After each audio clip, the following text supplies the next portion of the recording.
Introduction à Genèse, d'après la Bible d'études Esprit et Vie. Auteur, Moïse. Thème, Origine. Date de rédaction, environ 1445 à 1405 avant Jésus-Christ. Arrière-plan.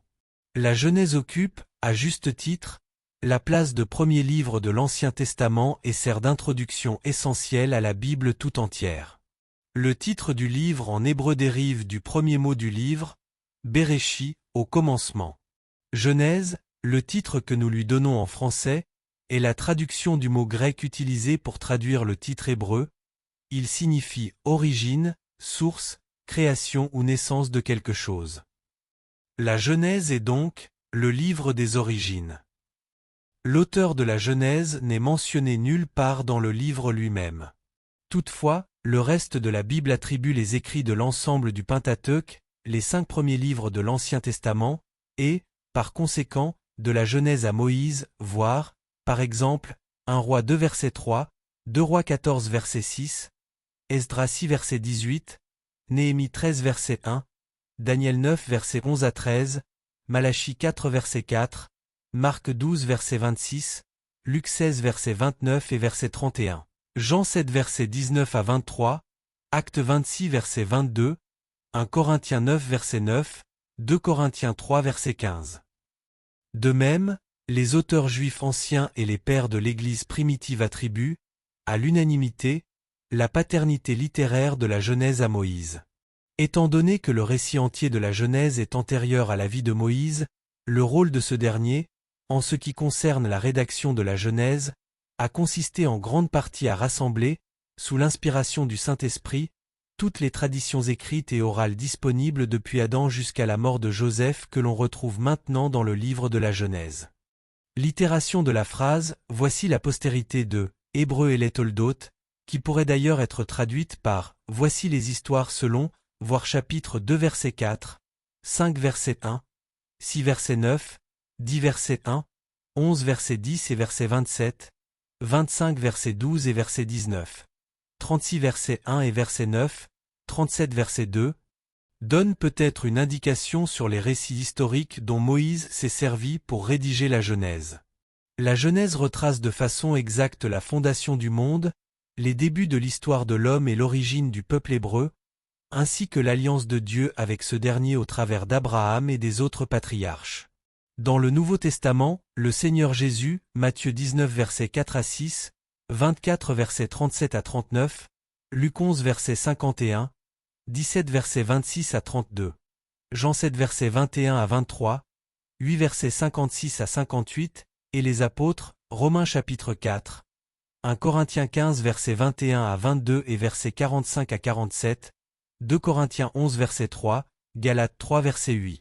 4 versets 22 à 24 et verset 28, 1 Timothée 2 versets 13 à 14, Hébreux 11 versets 4 à 22, 2 Pierre 3 versets 4 à 6, Jude 1 verset 7 et verset 11, se porte garant de sa crédibilité sur le plan historique.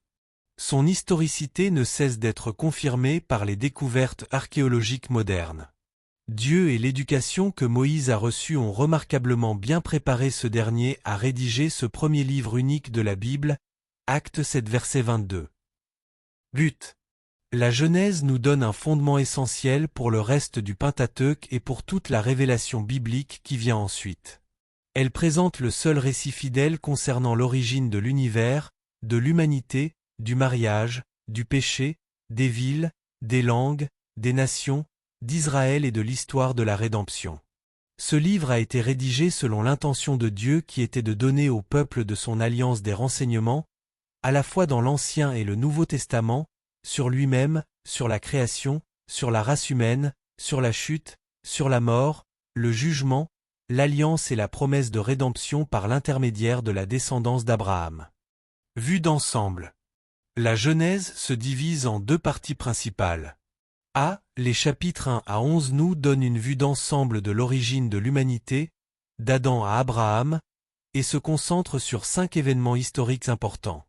Premièrement, la création.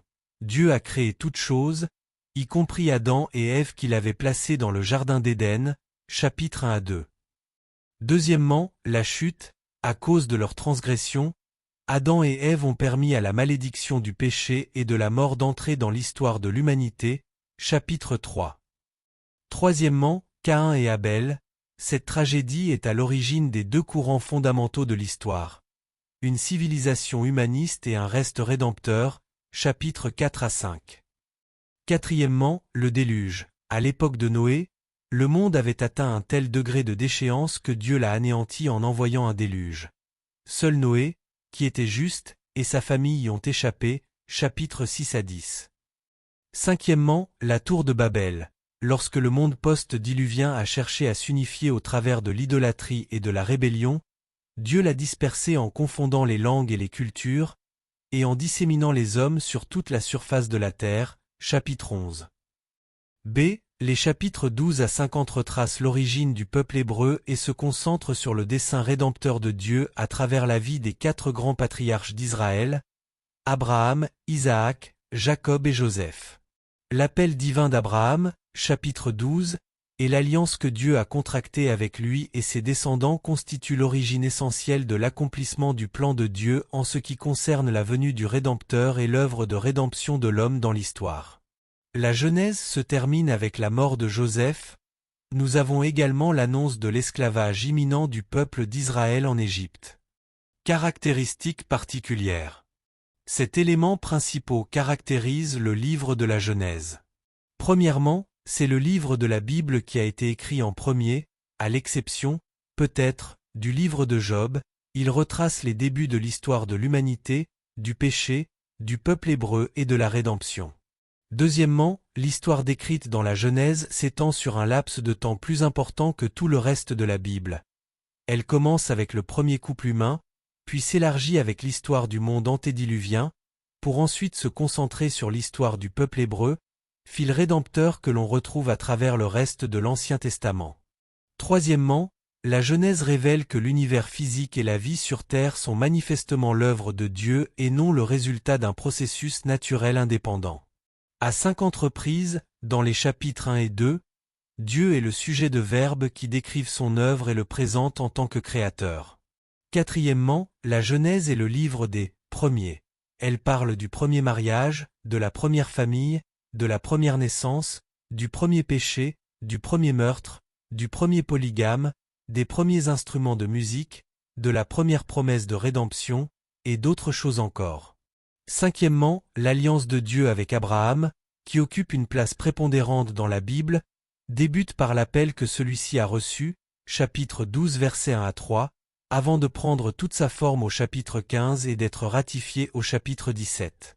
Sixièmement, seule la Genèse explique l'origine des 12 tribus d'Israël. Septièmement, elle révèle comment les descendants d'Abraham se sont retrouvés en Égypte, pendant 430 ans, préparant ainsi la scène pour l'Exode, qui constitue l'événement rédempteur central de l'Ancien Testament. Accomplissement néo-testamentaire.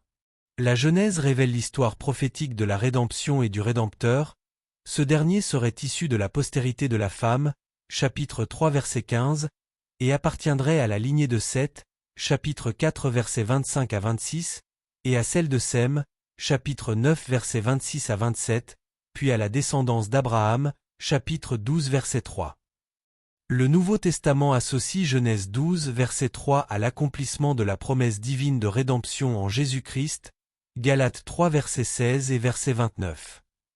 Plusieurs personnes et événements génésiaques sont mentionnés dans le Nouveau Testament et ont un rapport étroit avec la foi et la justice, par exemple, Romains chapitre 4, Hébreux 11 verset 1 à 22, le jugement de Dieu, par exemple, Luc 17 verset 26 à 29 et verset 32, 2 Pierre 3 verset 6, Jude 1 verset 7 et verset 11, et Christ, par exemple, Matthieu 1 verset 1, Jean 8 verset 58. Hébreux chapitre 7.